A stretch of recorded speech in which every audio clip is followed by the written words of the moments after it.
You're locked in to the hottest station on the planet. Resistance is futile.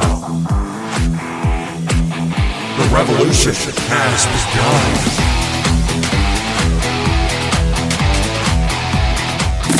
You're listening to Rebelpreneur Radio, helping you break the rules and build the business you need for the life you want. And now, broadcasting his pirate signal from somewhere beyond the status quo, here's your host, best-selling author, marketing and media strategist, Ralph Brogden. Hello and welcome to Rebelpreneur Radio. It's the show that helps you build the business you need so you can live the life you want. I'm Ralph Brogden. Speaking of building the business that you need, do you know that you have to connect with other people in order to do that? I know we talk about passive income and putting your business on autopilot and all of these interesting things, but you still have to be able to make connections to network with human beings, right? You can't just put everything and be like a robot and not connect with other people, because other people are the ones who are going to become your customers, your clients, your prospects, and the ones who are going to refer you to other people. So people want to do business with people that they know, like, and trust. So the question is, how can we be better at networking and making those all-important connections?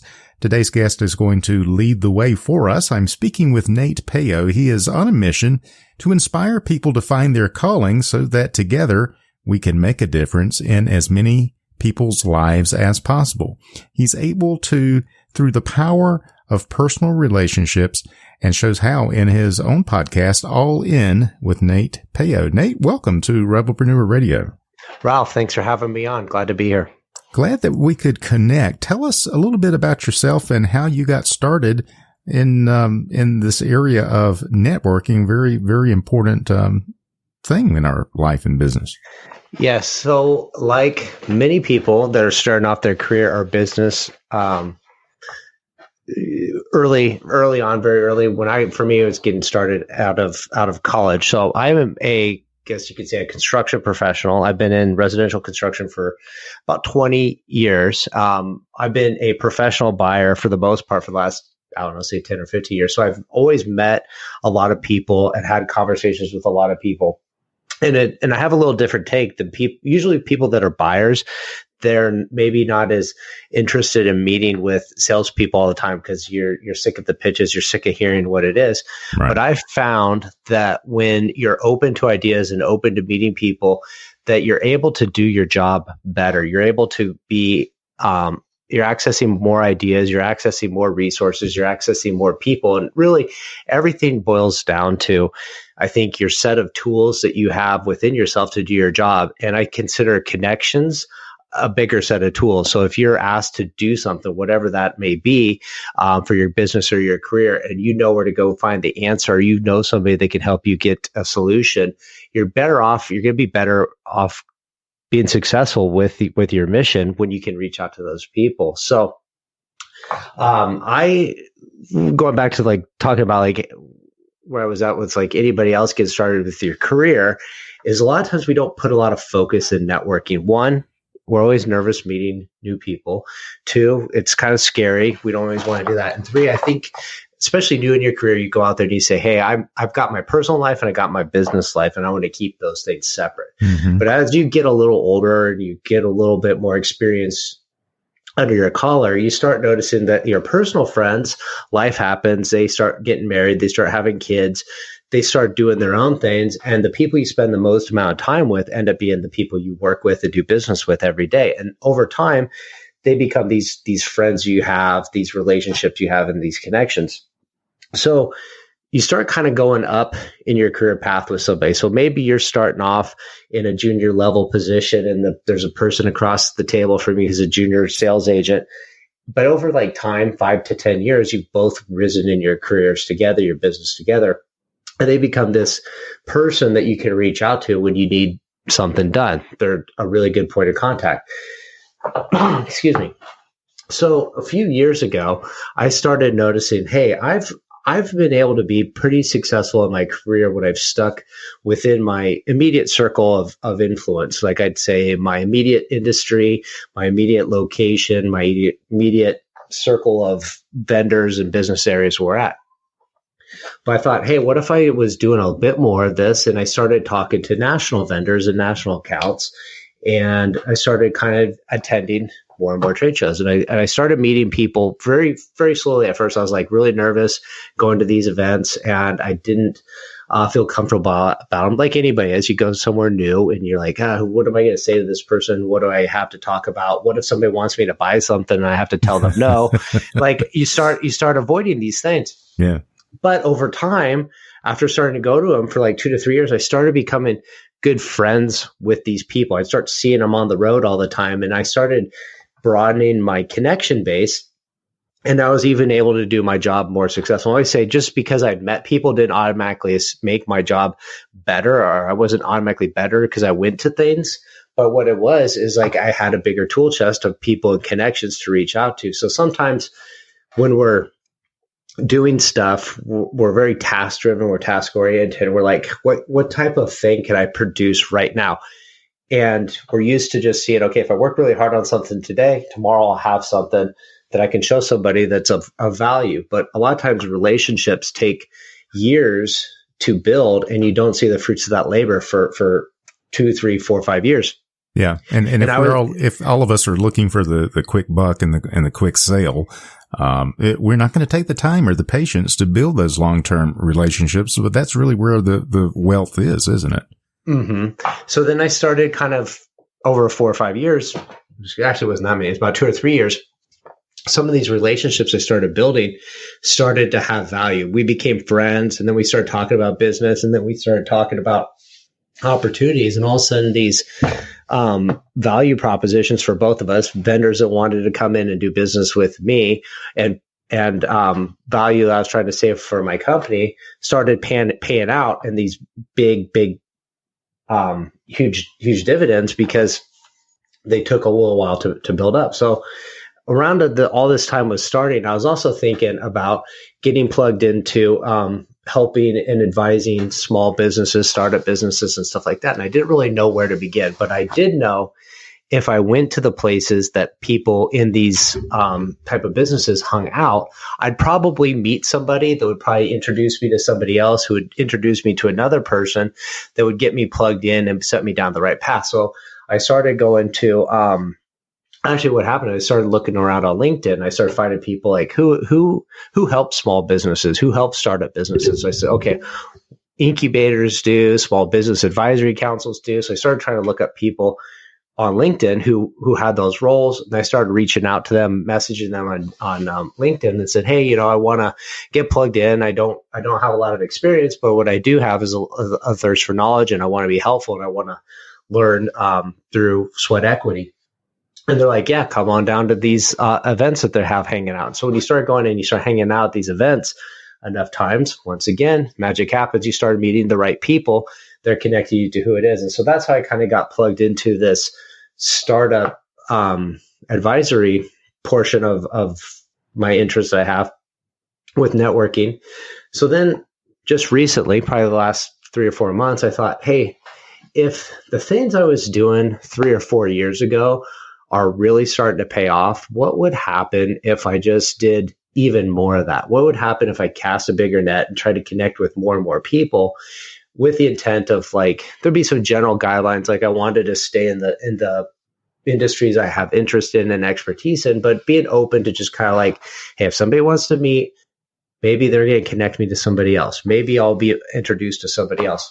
Mm-hmm. So that's when I kind of went what I call all in, is I just said, hey, I'm going to be just every opportunity, every chance I can get to connect with somebody else, I'm going to go do that with the idea of, hey, if I plant a lot of seeds today, there's going to be a lot of harvest in 5 years from now. And I don't know what that's going to be. I don't know what that's going to look like. I don't know the people who I'm going to meet, but I do know that when I put in effort like that, that there's going to be some people you meet that are really going to influence you. They're going to connect you to people you had no idea you would have met under different circumstances. And there's going to be opportunities that will pop up if you're looking for them and you're putting yourself in the right position, the right places for things good to happen, your opportunities for success are going to dramatically increase. So yeah, absolutely. It begins to snowball at that point, and it becomes this perpetual motion machine that you have put into place. You said that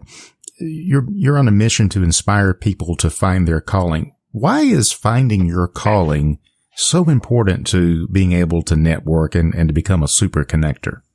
The reason I think it's important to find your calling is a lot of times we don't know what it is we want to do with our life, with our passions, with our desires. So we just kind of go through the motions, or we avoid doing the things that put us into a place to live our best lives. So we just kind of accept maybe mediocrity. And I was in this position too myself, where I felt like I wanted to do more. I wanted to do bigger things, and I wanted to help more people. And I was always holding myself back. And I would think about, if I post something on social media, I'd want to take it down because I didn't feel comfortable exposing myself and being vulnerable in that way. But then I would look at anybody who's doing big things that I looked up to and admired, and they started somewhere. They started on day one with no followers, no experience, like none of the things that you see that they have. Yeah. And so right. I was like, what if I said, I don't know what exactly my calling is. I don't have the perfect conditions. I don't have 1 million followers on Instagram. I don't have a large production company to make super polished videos and do all this cool stuff. But nobody really does when they start. They have to start somewhere. So I thought, why don't I just kind of go down this path of finding my calling, finding out how I can help people the best way, and document it in this like journey of like, hey, I'll be like anybody else. I'm starting on day one. I got to get past my vulnerabilities and post things that scare me. And the more I do it, the more I'm going to get comfortable in that position and push myself a little bit further. So if I really want to push myself to be the best version of myself, then I have to get comfortable with it being uncomfortable. And so I think that's why people should find their calling, because if you have this idea of yourself living the best version of yourself possible, meaning, did you do all the things you thought you were capable of? Did you live a life of pursuit of happiness and bringing value to the people you interact with, whatever it may be? It's not just always making a bunch of money and driving expensive luxury cars and private jets. A lot of it is just, are you living a life that you feel like the most inspired to be, that you're doing the things you wanted to do, that you're not accepting just kind of like life happening to you, so you're taking charge of it? So finding your calling to me is finding that purpose where you're at, that you're going to provide the most happiness to yourself, which should in turn relate to providing the most happiness to the other people you're interacting with. So that's, for me, is this desire to help other people find their calling by kind of showing by example, like, hey, you don't have to wait for conditions to be perfect. You don't even have to know what your calling is. Just start moving in a general direction of where you want to go. And there's going to be people that come into your lives that are going to help steer you in the right direction, and you're going to find your path. Yeah. Yeah. Very powerful. And I think you're onto something there, connecting purpose. When we aren't sure who we are or where we are going, I think it makes us even more hesitant and uncomfortable to reach out to other people. And they'll, because then we feel like we are, maybe putting ourselves on the spot and don't really have a great answer to, well, who are you and what do you do and what value do you bring into my life? And it's like, well, I'm not too sure. But once we connect with a purpose and with a mission that's bigger than ourselves, and we connect that to value, then being able to reach out to people and to network with them becomes very authentic at that point. You're not just going through the motions of something just to be doing it, but you're on a mission at that point. You have a purpose. Exactly.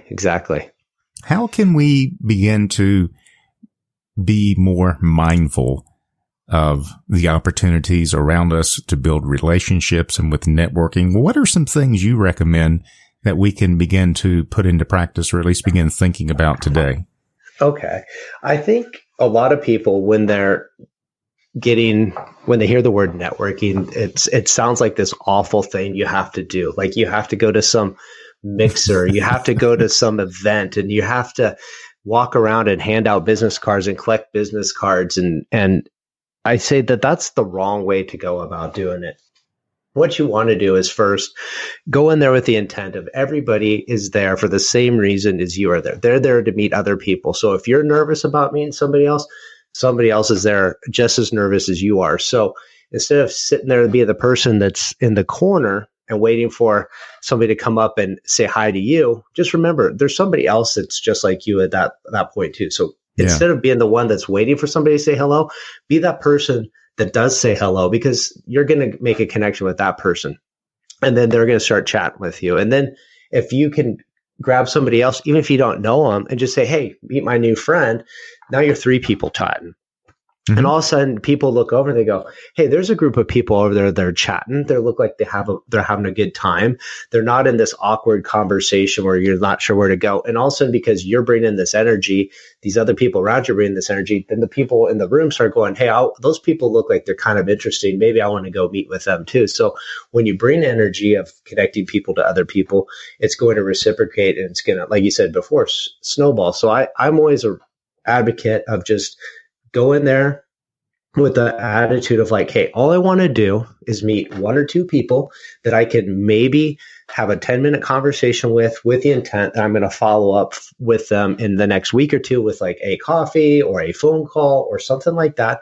There's no obligation. And if I meet the 2 people, then I'm successful. I went to this networking event and I accomplished my goal. If you go there just to like collect business cards or to hand out your business cards 100 times or immediately ask for business, you're going to really disappoint yourself, and it's not going to be fun for you. But when you go with the intent of, hey, I'm going to make a relationship that's meaningful, that's going to take time to develop, that all of a sudden you're going to start meeting more and more people that bring a lot of value to your life. And not everybody's going to be this immediate rock star connection. Some people might just be passing people you just got along with. Other people might be a relationship that takes a little bit of time to develop some fruit. And others might be nothing that you two will do together, but they're going to introduce you to somebody really important that's going to provide a lot of value, or vice versa. You're going to be the connection to somebody else to provide a lot of value.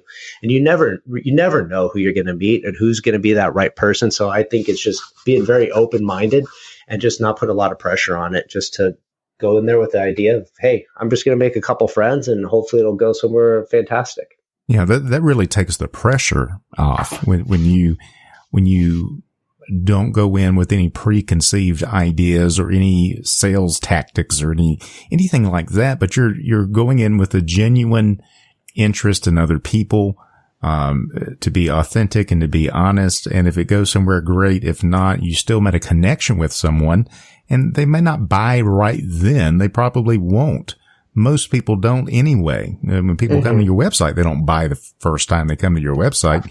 But as they continue to interact with you and to consume your content and your message, if it resonates, then they're more likely to reach out to you, and then that can lead to somewhere. But would you agree that we need to look for the human connection and not just always look to people as a means to an end, which is to make the sale or to try and get them as a client? That comes across. I think people pick up on that, don't you? They do. There's a reason why they say people do business with people who they're friends with. Mm-hmm. And that's not just a cliche thing. That's really true. So you want to, whether it's an in-person meeting or if you're only connecting with people via like digitally or social media, there's still like a level of authenticity you want to show of yourself, a way that people relate to you as a person and not this transaction. So, sometimes people like, oh, it's like a strictly business thing. I'm always in this suit and tie, or I'm always this one genre online. But if you showcase like you have other interests and you're personable, all of a sudden people relate to you on a different level. Like, hey, I coach Little League like you coach Little League. We have something in common. There's this connection that's not a business transaction connection. And all of a sudden these barriers just all of a sudden drop, and you go, oh, this person I was going to keep at like arm's length. Now I have this shared passion for something else that we connect with. And then, oh, by the way, you're doing something. I would love to know about what that is. So if you just kind of drop the whole business first mentality and just kind of like, hey, I want to meet people, I want to build trust with them, and I want to make a friendship first, the business comes later, and it's usually a lot better and a lot longer term relationship for everybody. Yeah, that's really excellent advice. And I wish more people would follow that, Nate, because that would really make life and business a lot more fun. What are you working on right now that's got you really excited that you'd like to share with our listeners? My big thing for me is the All In podcast I recently launched. It's a way for me to, one, connect with a variety of people I probably wouldn't have met under different circumstances. And I try to get their take on life and how they've used networking, how they've used personal relationships to kind of expand and be successful in their life and get to where they're at. Perfect. And I think that would be inspirational for people that are in that place where they're looking to expand their horizons, to begin to network and test the waters, so to speak. How do they connect with you, Nate, and where can they find out more about your podcast and the other things that you offer? Everything is at www.natepeo.com. That's Nate, N-A-T-E, Peo, P as in Paul, E as in Echo, O as in Orange.com. And I can be connected anywhere on social media from there, or you can find the podcast on there. So that's the one central hub I'd send anybody to. Perfect. So that's natepeo.com, and we'll have that link on the Rebelpreneur website as well. This inspires me, Nate, let's go out and make some connections. Let's build some relationships, especially since most of us now are, at least at the time of this recording, most of us are, have been ordered to stay home. That doesn't mean that we can't connect and that we can't network. And so what a great opportunity we have to build a business online, to make those networking connections, if not face to face, at least online.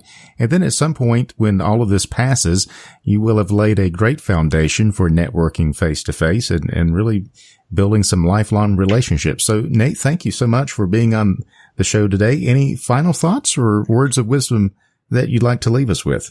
Yeah, I'd like to just add that building relationships takes time. It's not something you can go overnight and buy a bunch of friends. Like they take time to develop. So if you haven't started already, start now and just be patient that when you work on it and you spend a lot of time focusing on it, it's going to develop and you're going to have this network of great friends that,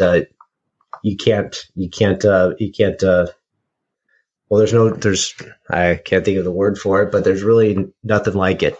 Yeah, the words can't express what you're feeling right now. I understand, my man.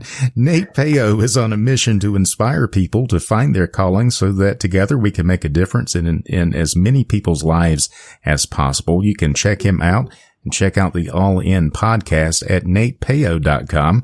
Nate, thank you so much for being on Rebelpreneur Radio today. I really appreciate it. Thank you so much. It was a pleasure to be here. You've been listening to Rebelpreneur Radio with Ralph Brogden. Download the show notes and much more at rebelpreneur.com.